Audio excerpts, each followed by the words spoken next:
Hello guys, সবাই কেমন আছো? ইদানিং আজকে থেকে মেবি আমাদের ফেসবুক মেসেঞ্জার চালাতে পারছি না। আসলে সার্ভারের প্রবলেম হচ্ছে। আহ, আমি ভাবে চালাচ্ছি, এরপরেও একটু সমস্যা দিচ্ছে। নেট চলতেছে না অনেক কারণে। তো যার কারণে আমরা ফেসবুক মেসেঞ্জার কোনোভাবে চালাতে পারতেছি না।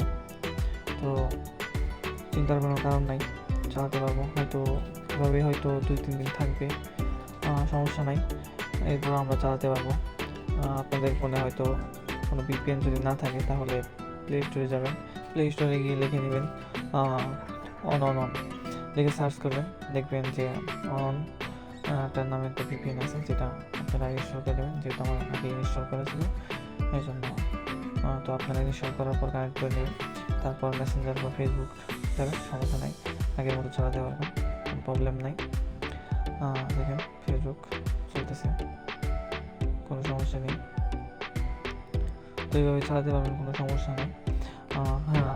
হ্যাঁ, ফেসবুক মেসেঞ্জার যখন চালাবেন তখন শুধু এই ভিপিএনটা কানেক্ট করবেন, কারণ যেহেতু বাইরে একটা ভিপিএন প্রবলেম হতেই পারে। তো সবাই ভালো থাকবেন, বাই বাই।